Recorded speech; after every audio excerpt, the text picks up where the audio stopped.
दोस्तों, आपको याद होगा कि हमने तकरीबन 10 दिन पहले एक खबर बताई थी। उस खबर में बताया था कि अचानक से जब माघ मेले में कुछ संतों ने कहा कि योगी आदित्यनाथ को प्रधानमंत्री होना चाहिए, तो उसके फौरन बाद ही मणिकर्णिका घाट पर कुछ प्रतिमाओं के गिरे होने की वीडियो सामने आ गई। वो बात अलग है कि योगी आदित्यनाथ सक पकाए होते, क्लियर है, कोई छिपी वाली बात नहीं है। उसे एआई वीडियो बता दिए, वो बात अलग है कि अब तक किस लैब ने यह साबित किया कि ये एआई वीडियो है, वो अभी तक योगी आदित्यनाथ नहीं बता पाए, उनके अधिकारी नहीं बता पाए। लेकिन उसके फौरन बाद शंकराचार्य के शिष्यों के साथ क्या हुआ और शंकराचार्य धरने पर बैठ गए, यह भी क्लियर है। मैंने तब भी कहा था कि जो लड़ाई एक कोल्ड वॉर के तौर पर बीजेपी के अंदर खाने चल रही है, क्या यह उसका अगला कदम है? क्योंकि जिस नेता की राजनीति ही हिंदुत्व, हिंदू धर्म के इर्द गिर्द घूमती हो, अगर उसके खिलाफ ही हिंदू खड़े हो जाएं, तो उनका राजनीतिक यानी पॉलिटिकल करियर कहां जाकर खड़ा होगा? मैं बात कर रहा हूं बाबा की। जी हां, बात अब कुर्सी तक नहीं रह गई है। यह बात आज मैं क्यों कह रहा हूं?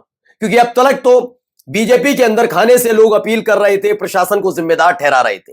लेकिन अगर खुद पीएम इन वेटिंग वाले व्यक्ति आगे आकर बिना नाम लिए मौजूदा घटनाक्रम पर टिप्पणी करते हुए कह दें कि जो सनातनियों का अपमान करेगा वो सत्ता में नहीं आ सकता, का मतलब क्या है? किसने किया सनातनियों का अपमान? समझ गए ना? किसने कहा, क्यों कहा, कैसे कहा, वो आज आपको दिखाने जा रहा हूं। नमस्कार, मैं हूं प्रज्वल गौतम और आप देख रहे हैं खबर चौक। अलग अलग तरह से खबर चल रही थी और मैंने लगातार कहा था ये एकदम नहीं हो सकता। देखिए, एक सरकार से गलती होती है, गलती होती है। देखिए, एक तो योगी आदित्यनाथ के लिए मैं आपको बता दूं, वो लंबे समय से सांसद रहे, उन्हें अपनी राजनीति का तरीका पता है। उन्हें यह भी पता है कि जब एक मुसीबत पहले से सिर उठाकर खड़ी हो तो दूसरी मुसीबत जबरदस्ती नहीं लेनी है। यह क्लियर है, पता है। अब इतने भी नहीं कि योगी आदित्यनाथ जानते ही नहीं है कुछ राजनीति के बारे में, जबरदस्ती मुसीबत मोल ले रहे, ऐसा नहीं है। मैंने तब भी कहा था ये खेल ये सिर्फ इतना भर नहीं है जितना आप देख रहे हैं। मणिकर्णिका घाट पर मूर्तियां टूट जाएं, फिर सुमित्रा महाजन से लेकर बीजेपी के कई तमाम नेता इस पर सवाल उठा दें, योगी आदित्यनाथ एआई वीडियो बताकर कार्रवाई करवा दे, ऐसा नहीं है। और इसके फौरन बाद ही, ज्यादा वक्त ना बीते, 2 दिन के भीतर ही शंकराचार्य के साथ अभद्रता, उनके शिष्यों के साथ मारपीट हो जाए, यह सब एकदम नहीं हो सकता। कम से कम मैं योगी आदित्यनाथ क्या किसी भी एक प्रदेश के मुख्यमंत्री से उम्मीद नहीं करूंगा कि वो एक कर पाएंगे, क्योंकि वो जानते हैं कि पहले से एक मामले में फंसे हैं। तो क्या यह सोची समझी साजिश के तहत है? मैं क्यों कह रहा हूं, आज आपको दिखाता हूं। पहले जरा यह बयान पढ़िए। अमर उजाला का यह बयान लिखा है कि सनातन को नजरअंदाज करने वाले कभी सरकार नहीं बना पाएंगे। नाम नहीं लिया। इस दौर में मौजूदा तौर पर मैं कहता हूं, उन्होंने कल एक बयान दिया, और कल अगर आप बयान दिया है तो कल के परिप्रेक्ष्य में यह बयान किस पर सटीक बैठता है? किसी कांग्रेस शासित राज्य में ऐसा हो गया क्या? क्या ममता बनर्जी ने ऐसा कुछ अभी 1-2 दिन में कर दिया क्या? या फिर किसी बीजेपी शासित राज्य में सनातनी और हिंदू नाराज चल रहे हैं? बताइए, जवाब आप जानते हैं। तो किसने बयान दिया? अमित शाह बोले संतों का आशीर्वाद जरूरी। किसका? संतों का आशीर्वाद जरूरी। ये खुलकर कह रहे हैं। वो बात अलग है कि जब साल 2024 में 22 जनवरी को प्राण प्रतिष्ठा राम मंदिर की हो रही थी, तब संतों का आशीर्वाद जरूरी नहीं था, शंकराचार्यों का आशीर्वाद जरूरी नहीं था, तब सनातन को नजरअंदाज नहीं कर रहे थे। लेकिन मैं पुराने में नहीं जाऊंगा, अभी नई बात पर आऊंगा। इनका जो पूरा बयान है जरा पहले बता देता हूं।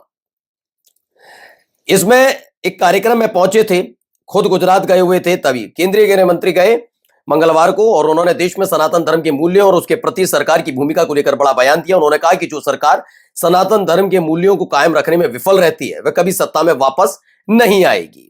उन्होंने साफ साफ लफ्जों में कह दिया। उन्होंने कहा मुझे पूरा विश्वास है कि संतों के आशीर्वाद से सनातन धर्म के अनुयायियों को निराश करने वाली कोई भी सरकार इस देश में फिर कभी सत्ता नहीं आएगी। ये मैं नहीं कह रहा हूं, अमित शाह कह रहे हैं। अब जरा इसका पूरा परिप्रेक्ष्य समझते हैं।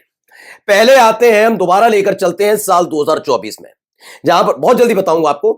तनातनी सबको पता है। यह भी चर्चाएं हुई कि मोदी के बाद योगी नहीं, मोदी के बाद शाह वाला स्थिति शुरू हो। एक पॉडकास्ट में तो खुद मोदी शाह गुट के एक नेता हैं जो अपने बड़े विचित्र तरह के ज्ञान के लिए जाने जाते हैं, निशिकांत दुबे। उन्होंने तो योगी आदित्यनाथ को एक बहुत फेमस नेता मानने से मना कर दिया। उन्होंने कहा देवेंद्र फडणवीस भी हैं, हेमंत बिस्वा शर्मा भी हैं, यानी शाह के मुकाबले योगी आदित्यनाथ नहीं खड़े। उन्होंने अपने पॉडकास्ट में कहा था। यानी ये क्लियर हो गया था कि कोई भी मोदी के बाद योगी का नाम ना ले, शाह का नाम ले, क्योंकि योगी आदित्यनाथ के नाम की चर्चाएं बीजेपी में लगातार होती रहती हैं, कार्यकर्ता करते हैं, तो एक घबराहट थी। बहुत सारी चीजें सबको पता लग गया कि शाह के मन में प्रधानमंत्री बनने को लेकर है।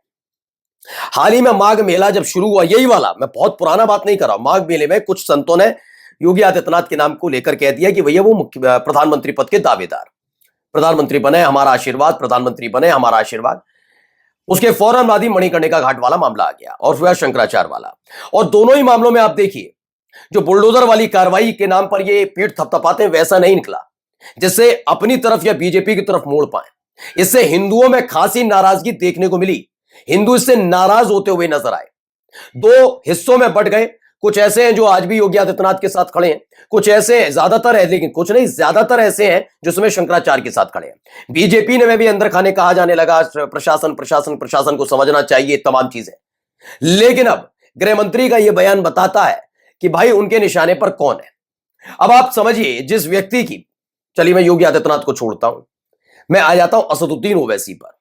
मानकर चलिए ओवैसी साहब सत्ता में आते हैं, आंध्र प्रदेश में ही आ गए, ठीक है, या तेलंगाना में ही आ गए, मानकर चलिए, मानकर, और मुस्लिम विरोधी एक के बाद एक चीजों में शामिल पाए जाते हैं, मानकर चलिए एग्जाम्पल, क्योंकि मैं वैसे ही समझा पाऊंगा ना, जब योगी के बारे में बात करूंगा तो आपको सबको दिक्कत, किसी और ना किसी को दिक्कत होगी। तो जो उनका कोर वोटर है उनसे नाराज होगा, उनकी राजनीति, ये बात सच है कि हिंदुओं को भी वोट दे, वो टिकट देते हैं, तमाम चीजें होती हैं, लेकिन ये बात भी है, लोग जानते हैं कि हाँ एआईएमआईएम का आधार है तो मुसलमानी। ऐसी योगी आदित्यनाथ, पहले तो बीजेपी और खास तौर पर योगी आदित्यनाथ की जो छवि है वो हिंदुत्ववादी नेता की है। उनके बयान, उनकी कार्यशैली, उनकी चीजें, उनके अधिकारी जिस तरह से लफाजी कर जाते हैं उसका भी समर्थन कर देना, ये तमाम चीजें उनके अंदर रही है।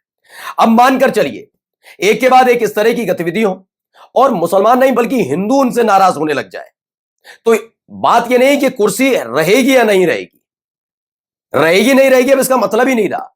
क्या पॉलिटिकल करियर रहेगा नहीं रहेगा इस पर? देखिए मैंने थोड़े दिन पहले भी कहा था कि यह बात क्लियर है कि कुछ ना कुछ खेल है, क्योंकि योगी आदित्यनाथ दूसरे टर्म के मुख्यमंत्री तो हैं ही, लंबे समय से सांसद भी हो, कोई दूध पीते बच्चे नहीं कि उनको पता ही नहीं है कि वो अठधर्मिता इतनी ज्यादा है कि मैं तो कर ही जाऊंगा, मैं तो हो ही जाएगा, मेरे को ऐसा नहीं है। ये खेल कहीं ना कहीं पर्दे के पीछे से था। मैं ये भी नहीं कह रहा उनके शंकराचार्य से बहुत अच्छे संबंध है ना संबंध अच्छे होने का फायदा क्या किसी और ने उठाया? वो जानते थे कि अगर तनाव की स्थिति पैदा होगी तो योगी आदित्यनाथ आगे आकर शंकराचार्य से के सामने नहीं आएंगे, उल्टा कार्रवाई होगी। ये सब जानता। कौन था ऐसा व्यक्ति? क्योंकि अब तक 10वां 11वां दिन है, अब जब शंकराचार्य धरने पर बैठे हैं, योगी आदित्यनाथ के प्रशासनिक अधिकारी अब भी लगातार तेवर दिखा रहे हैं, तो वहीं अमित शाह का यह बयान बताता है खेला लंबा है, बात अब कुर्सी की नहीं है, अब किसी का पॉलिटिकल करियर चौपट करने की बारी है ना। नमस्कार। New public inter college Lucknow, admission open. For more information call 0522 282232 और 7755 089585।